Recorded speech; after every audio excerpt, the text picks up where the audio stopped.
Hello everyone. After a very long time, I am again posting a video, and this time it's going to be a little different. It's not the typical the North Indian chart or the South Indian chart that you are used to seeing. So this is definitely for a global audience and not just confined to people practicing astrology in India. Okay. So today we are going to talk about solar return or solar revolution, which is like another way to confirm an event. If you would have seen my previous videos, I have been talking about transits. So how transit can be used to predict events. I'm sure some of you who have subscribed to my channel would have gone through those videos, but this is an extension because it's not just transit. There are other ways and means to confirm an event. And as I said, right, my practice or my research is not just limited to the Indian style of astrology, which is basically Parashari, Nadi, or Gemini. I have also been reading and learning a lot on other types of astrology, which basically includes Persian astrology, Greek astrology, and I'm also in regular touch with some of the gurus in these areas. You know, people who have been doing a lot of transcriptions. I would say. Trying to interpret all the rare Greek and Mesopotamian and Persian and Arabic texts and try to make sense of many of the techniques that were used in the yesteryears to predict events. So a lot of these techniques did not really make their way into the Indic style of astrology that we all practice. You know, although we call it Vedic, it is the Hindu astrology or Indian astrology, whatever you want to call it. But then there are a ton of techniques which did not get passed on or which were not adopted or accepted widely within the Indian style of practice. And this particular session is going to focus on one such method, and be rest assured that this is not the only video where I am going to talk about using this technique to predict events. You can predict any kind of event, there is no doubt about it, but obviously I always would like to start with things like marriage and childbirth, which is easy and also replicable. So I'm going to have more than one video using these methods explaining how to predict marriage, predict childbirth, maybe the same horoscope or maybe a different horoscope for the subsequent sessions. Okay, so with that background, I also wanted to bring your attention to one more important point, which is basically house systems. Okay, even today, as we speak, there is a lot of debate going on, especially in the Western world, in terms of what is the correct house system that needs to be used. So, for those who are not aware, there are primarily two types of or two broad categories of house systems, right? So, one is the whole sign house system, which is predominantly practiced and followed in the Hindu astrology, Indian astrology, or the Vedic astrology. Of course, there is a concept of Bhava chart. We have got this Bhav Chalit chart. We've got Shripati Bhava chart, and all that is basically a type of quadrant house division. Okay, now there are many quadrant house division systems, and a particular set of astrologers favor one type of quadrant house system over other, right? So to make this point clearer, when you say whole size system, whole sign house system, which is what most of the Indian astrologers practice, uh, your ascendant and midheaven are actually floating inside the first and the 10th house. Typically, midheaven can also be in the ninth or the 11th, depending on the latitude, longitude, and stuff. But normally, when you see a whole sign house system, your first house starts from say 0 degrees of that Lagna sign to 30 degrees of that Lagna sign, or whatever, 29 degrees and 59 seconds. The second house again starts from 0 degrees of the next sign to 29 degrees 59 minutes 59 seconds of the next sign. So it's like each house is exactly 30 degrees, right? And each house is equal to the full 30 degrees of that sign. So that is the typical whole sign house system in crude terms, if I may say. But when it comes to quadrant house systems, that's not how it is. You are, for example, in this particular chart that I have screen shared, if you see the house system that is being used is the Alcabetus semiarch. Now this Alcabetus semiarch is also called as Alcabisi. Okay, so I'm sure at some point in time, thousands of years ago or hundreds of years ago, we had somebody by the name Alcabetus or Alcabisi, and he had devised a method for trisecting the area or the four quadrants, right? You have the quadrant from ascendant to the 10th house, which is also called the midheaven, then from the 10th house to the 7th house, which is also called the descendant, then from the descendant to the 4th house, which is also called as Imam Koili, IC, and then from the 4th house to the 1st house. And then there were, they had their own ways of dividing it, trisecting it, and then coming up with different types of quadrant systems. I will be very honest, I am not an expert in exactly explaining the formulae based on which all these quadrant house systems were derived, but there are many popular ones, like for example the KP house system is actually Placidus. So there is Placidus house system, you got Porphyry house system, which is very close or similar to Shripati. Then you got Koch house system, you got Campanus, you got Equal house system, you got Alcabetus, which my guru taught me or prefers to use. And then you have I think there are many others, but the most popular ones are Porphyry, Koch, Placidus. Placidus pretty much is used a lot by many of the astrologers in Europe and US, and also during the medieval era.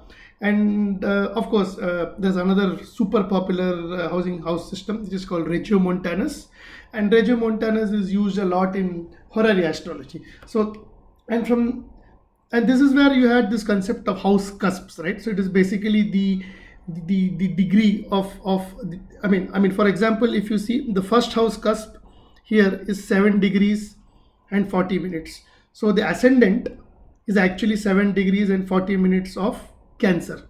So another thing that I would like to bring to your notice is this form of chart depiction that you see. That is not your standard North Indian or South Indian or East Indian chart depiction. So this is a kind of or a style of depiction that was used during the Greek era. I mean, most of the texts that you will see, they have been using this kind of chart depiction, and then later they changed it to the circular form, which is pretty much common in the current style of astrology, the Western astrology. They use a circular chart, but prior to that they were using this kind of chart, and a slight variant of this, which I will again show or explain in the subsequent sessions. Just give me 1 minute. Just give me a minute.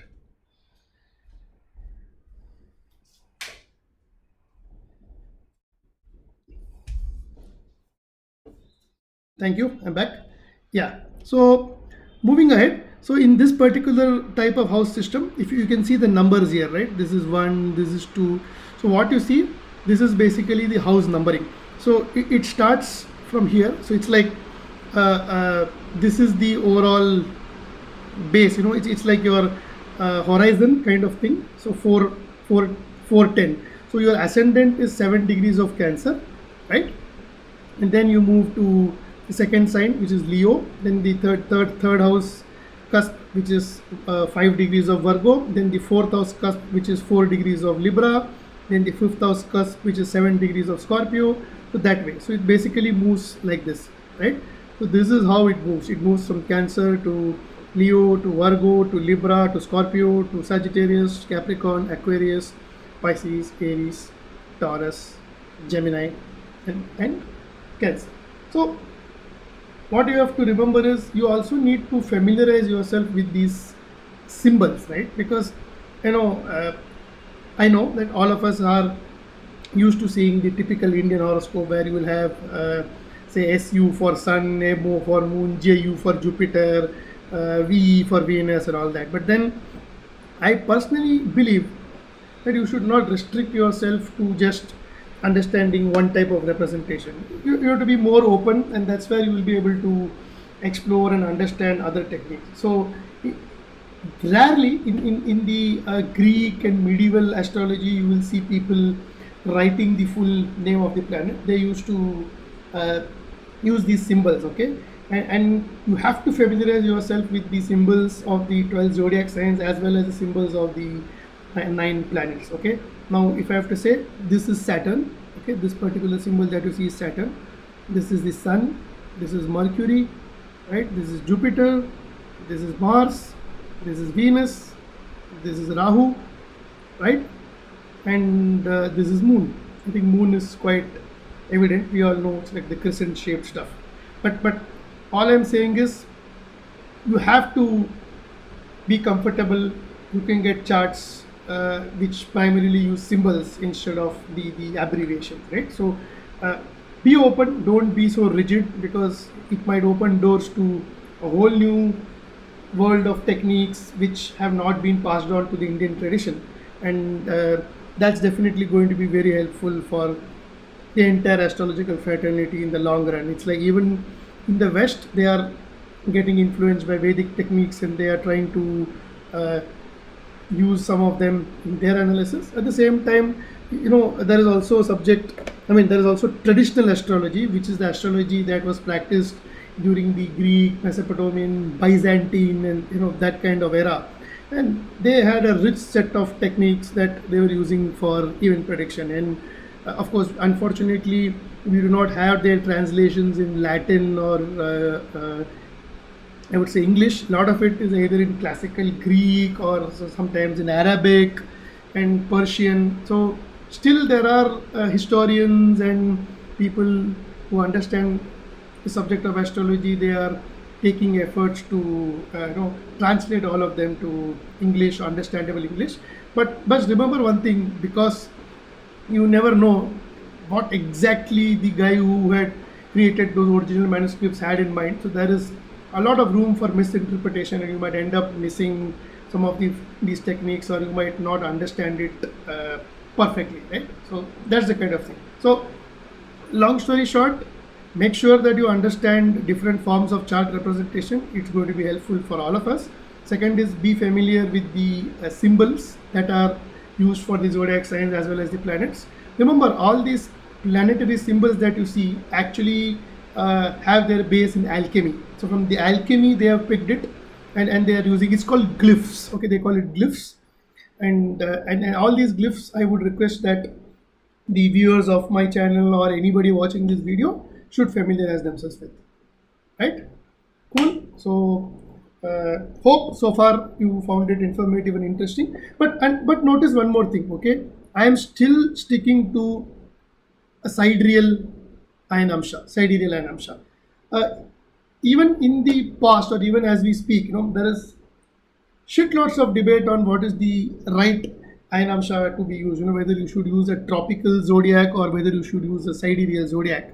But then again, in the past, right, hundreds of years ago, there was no deviation, or there was no difference between the tropical and the sidereal zodiac.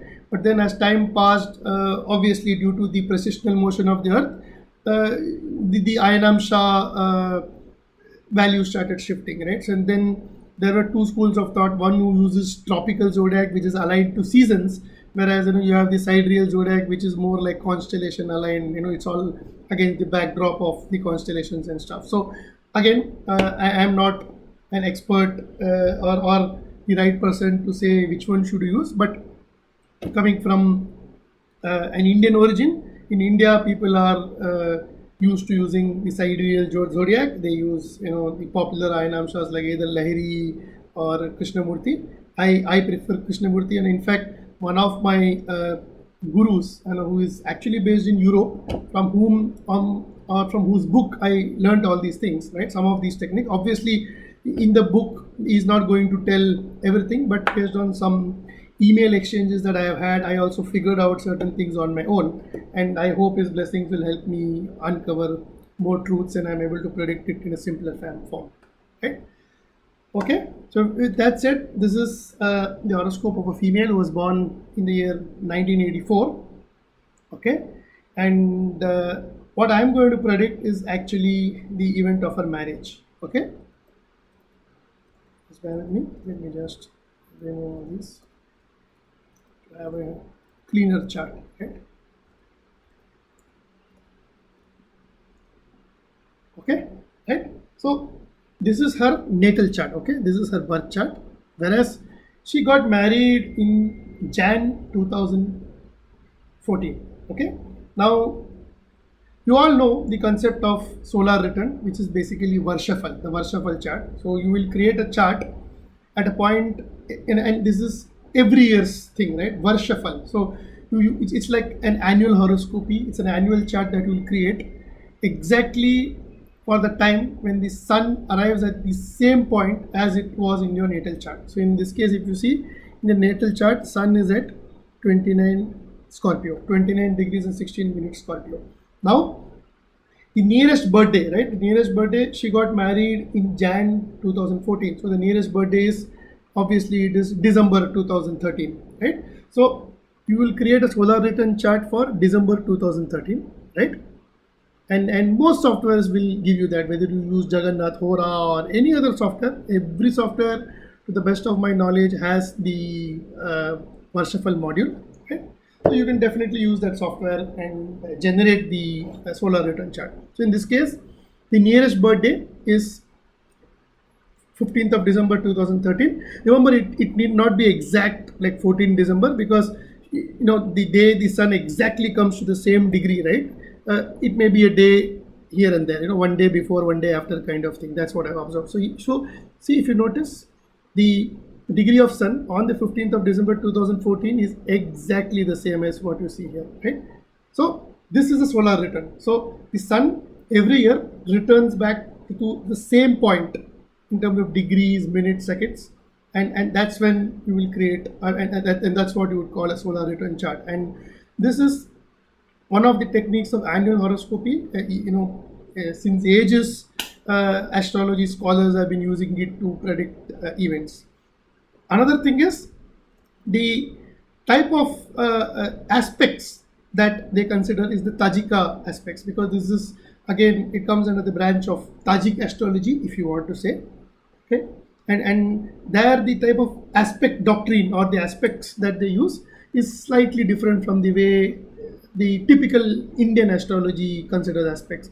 And personally, if you ask me, there's a lot of things that the Indian astrology has simplified. In reality, remember, this Tajika aspects, I would say, is closest or closer to the real aspect doctrine, because end of the day it is geometry. You got a concept of trines, you got a concept of squares, you got a concept of sextiles, and then you got a concept of opposition. Whereas in the Indian style of astrology, you have opposition, which is like the seventh aspect applicable for every planet, but you got special aspects only for Mars and Saturn, right? Mars has the fourth as well as eighth, and Jupiter, of course. Mars, Saturn, and Jupiter. Jupiter has the fifth and the ninth, apart from the seventh or on top of seventh, and then Saturn also has the third and the 10th. But I mean, nothing stops the other planets from having a similar aspect, and the medieval or the traditional astrology, in the Greek and Persia in the West, they treat, they primarily consider five main aspects. So one is you got opposition, which is 7 signs ahead. Then you got trines, like your 159, which is basically 120 degrees apart, two planets, right? And then, or signs. Then you got square, which is like 90 degrees, and then you got sextile, which is like 60 degrees. So conjunction, opposition, trine, square, sextile. Okay, of these, and I'm sure those who are familiar with Tajika aspects, it's nothing new for them, right? So the square and the opposition are not very friendly aspects. They are like more, I would say, stressed or stress related aspects, opposition being more stressful than the square. The trine and sextile are more favorable aspects, right? But again, it also depends on whether the trine is between two benefics, two malefics. So somewhere, there is some consideration to be given. But then broadly, these are the kind of aspects, and these aspects I think should be paid attention to, and this is what I use, especially when using these kind of techniques. But when you're using the pure Indian astrology, the Parashari form, obviously you can use the Parashari aspect. If you're using Gemini, make sure you use the Gemini aspects. But then broadly, I think you can also use the Tajika aspects even on the normal charts. It does open doors to a new set of observations and revelations. Okay. Now, there are two other concepts that I wanted to bring to your notice. Okay. Which again you will not find in the Indian style of astrology. Okay. Okay. We have this concept of we call it, right, it's called distribution through the bounds. Okay, this again is a Greek technique. Okay, and it's like a dasha system. It's like your main dasha and bhukti kind of thing. If you can see here, we have something called as distributor and partner. Okay, just a minute. So you have distributor and partner, right? So your distributor is like the main time lord. So these are basically time lord systems. Like your dasha system is basically a time lord system. From particular time frame or for a particular time frame, you have a particular planet which is active. Then that planet changes. Then it keeps on shifting. Like you will have Saturn dasha, maybe it is Saturn, then Saturn something else, then Saturn something else. Then you will move to say Mercury dasha, that kind of thing. So even here, if you see, there are different planets that govern different areas of your life. And it's a different area, different times of your life, okay, of your lifespan. So if you see for this particular lady, when she was born, it was the time lord was of Venus. Then it switched to, it was again Venus. Then it switched to Mercury. Then it is Jupiter. Then Saturn. Kind of thing, right? So what we need to focus, as I said, this girl got married in January 2014. So around that time, the active planet was okay. So the way to read this is, it's called ascendant was directed to the bounds of Jupiter in Leo. Okay, I I mean, it's a new concept for many of you, those who don't belong to the Western world, or somebody who has had a background in traditional Greek astrology or Persian Arabic astrology, right? So the way to read this is, ascendant is now, or on September 20th, 2009, ascendant was directed to the bounds of Jupiter in the sign of Leo. Okay, that's how this is supposed to be read. Okay, I'll just write it down so that you know what I said. So I said ascendant. Okay, just a minute. Ascendant.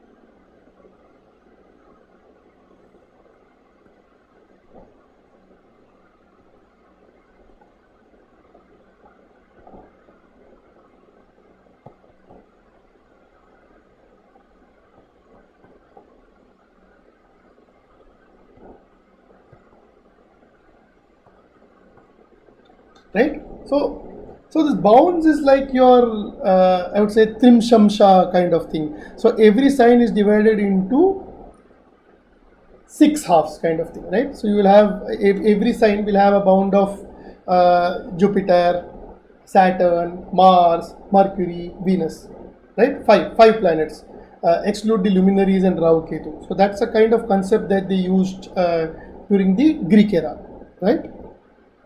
So when during the time she got married, okay,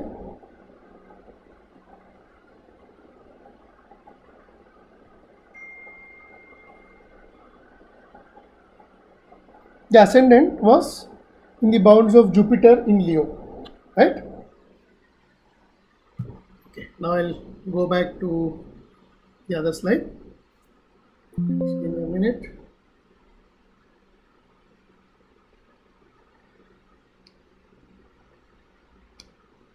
Sometimes you always struggle with these.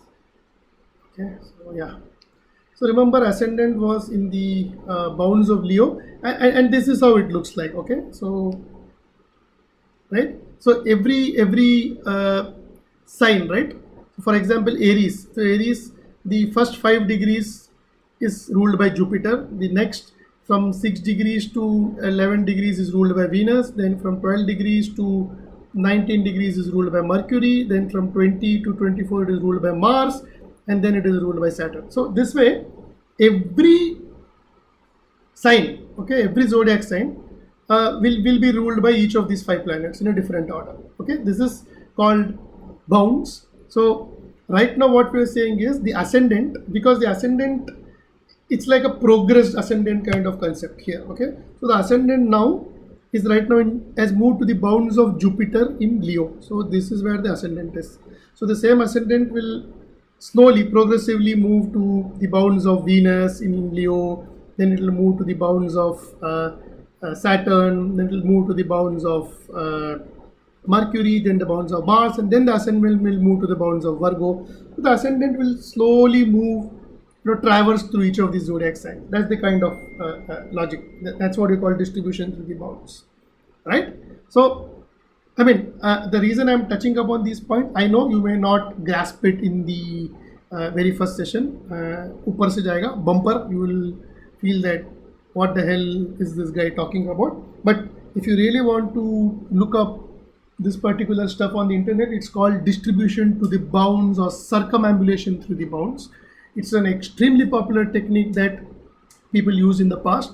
Just that, not everybody is able to clearly explain how the hell you go about using it to predict events. Okay, now there are variations, and I'll explain you. The reason I'm bringing this up is, and this table is available online. Okay, you can just type Egyptian bounds. Okay, there are 2 types of bounds here, Trimshamsha variations.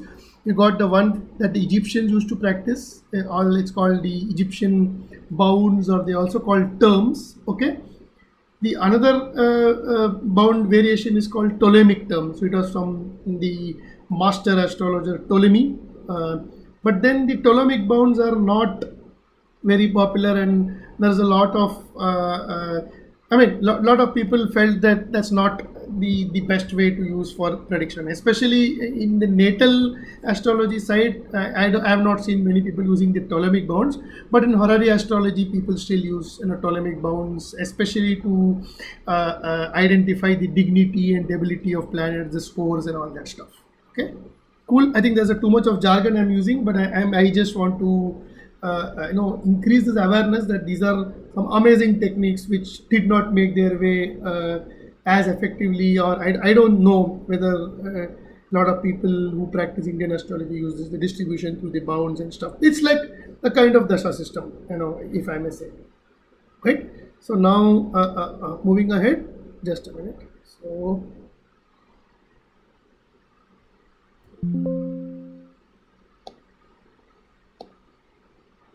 right, so now we go back to the horoscope or the scribe, right? So here we are, here we go. Just a minute, I'll just rub all these things so that does it not rub?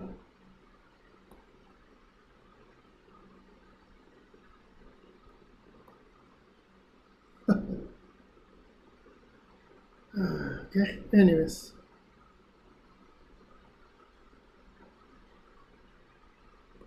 Maybe I should familiarize myself a little more with the software, I guess.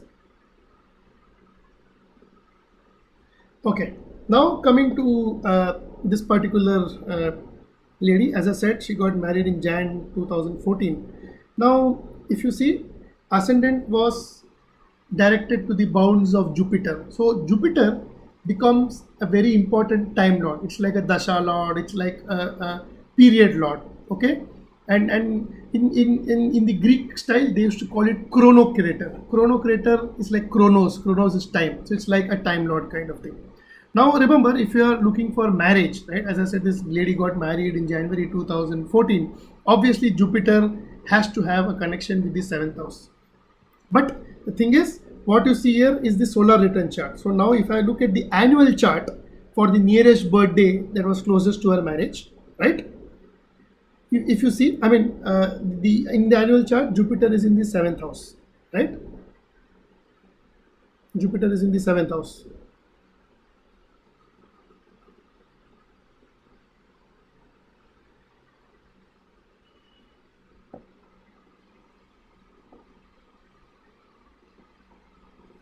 Right? So Jupiter is in the seventh house. If you can see, Jupiter is here. Jupiter is in the seventh house. So obviously, being a benefic planet and having a strong connection with the seventh house, it will give marriage, right? Another thing is, if you see, if you notice here, right? Just a minute, I'll just change the color. Otherwise, you guys will not understand it clearly.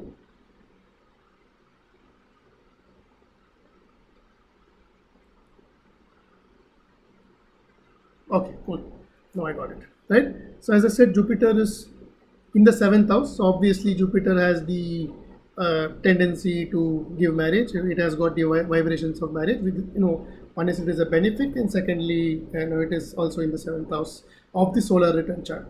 Now notice here, again, this is the Tajika aspects. Jupiter is 24 degrees Gemini, and you also have Saturn as 24 degrees Gemini, and they are trines to each other. Remember, 3, 7, 11 are trines. So Jupiter is 24 degrees Gemini and Saturn is 24 degrees of Libra. So Jupiter is in a very strong trine with Saturn, and remember, Saturn is the seventh lord of the natal chart. So remember, your solar return chart, ideally you should never see that in isolation, because it is derived from the natal chart. So end of the day, the natal promise is what stays. It cannot give any event which is not promised in the natal chart. Finally, it has to tie back to the promises that are present in the natal chart. So while you look at lordship of a planet within the solar return chart, you must connect it with the natal lordship as well. This is what is the technique that I wanted to explain, and I have seen thousands of videos on YouTube from experts. I don't know, the way they explain, you will always think that I will never be able to learn this method effectively, and maybe I am not good enough, or there is something that I am missing, kind of thing. But in reality, that is not the case, my friend. Okay, so here if you see the Jupiter in the solar return chart, and why I am considering Jupiter is for two reasons, right? There is also this concept of profections, right? Profections, if you know, which is all your Brigu Paddhati thing, right? So at that time, right? So when she got married on 15th of December 2013, she had completed 29 years, which means her 30th year was running, and 30th year basically activates the sixth sign. Okay, sixth sign from the ascendant. So sixth sign from the ascendant is Cancer, Leo, Virgo, Libra, Scorpio, Sagittarius. So during the 30th year, the Sagittarius sign was activated, and Sagittarius obviously is the sixth lord. If you see the cusp of the sixth house is Sagittarius. So the lord of Sagittarius is Jupiter. So Jupiter becomes the lord of the year. Now this is the Brigu concept, right? You would have seen those Sunil John sir's video. So you may call it Brigu style or whatever, BSP, Brigu Saral Paddhati or whatever. So end of the day, this is an age-old Greek technique called profections, annual profection. So basically, every year your sign moves to the subsequent sign. So when this lady completed, when this lady got married, on 15th of December, she had completed 29 years of age, and her 30th year was running. The 30th year, the way I do 30, the running year, 30 minus 24, the nearest multiple of 12, it is 6. Hence, the sixth sign gets activated. So, the sixth sign from the ascendant from Cancer is Sagittarius. The lord of Sagittarius is Jupiter, and hence Jupiter is the lord of the year and becomes an important chronocrator.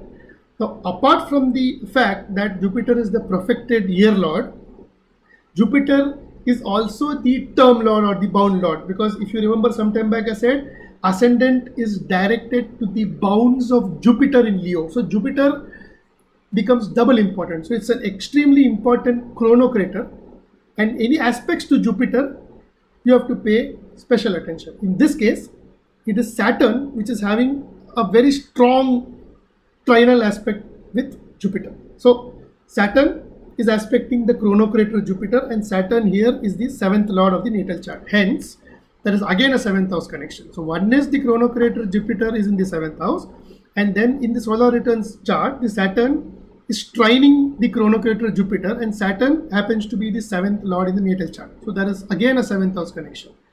Apart from this, you can always use your transit thing, where if you have transit Jupiter and Saturn simultaneously aspecting the seventh house or seventh lord, the K.N. Browser's method, that is going to be one more level of confirmation. But what I'm trying to bring out is, I have seen a lot of Indian astrologers using Varshafal and all those complicated Tambulo yoga, Kambulo yoga, this yoga, that yoga. I don't think you really need to remember a dozen yogas.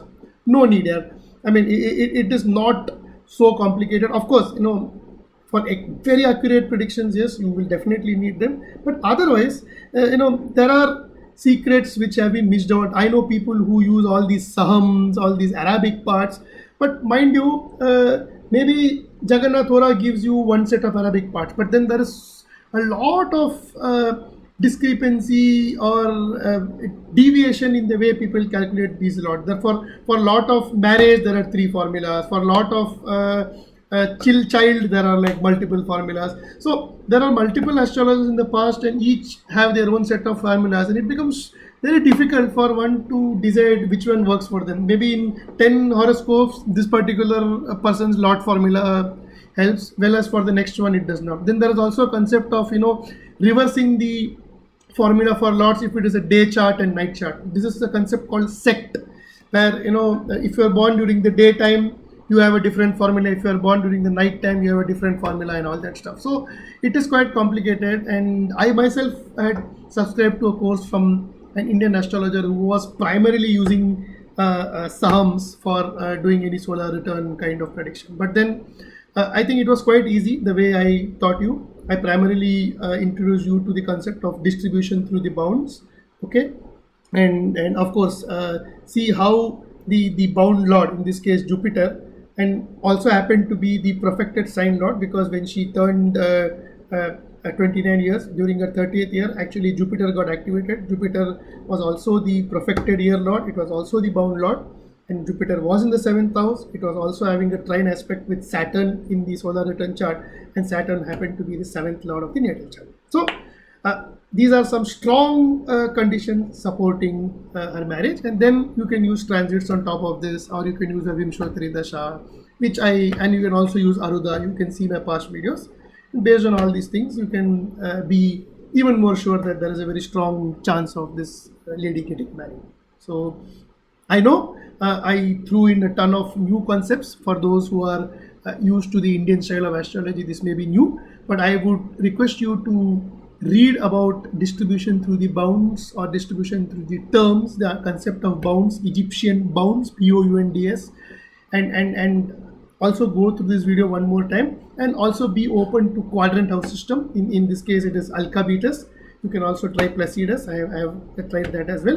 But be open to exploring new ideas and understand how the astrologers during the Greek and the medieval times used to make some fascinating predictions. So with that, stay tuned. I will have many more videos like these, and I hope you liked it, and let me know if there are any comments. I know, I mean, please don't comment saying that I did not understand. As I said, this is bringing an awareness and introducing you to a different form of chart representation, a concept called distribution to the bound, which is not used in India, and then also using the Tajika aspects instead of the standard Parashari and Jaini aspects.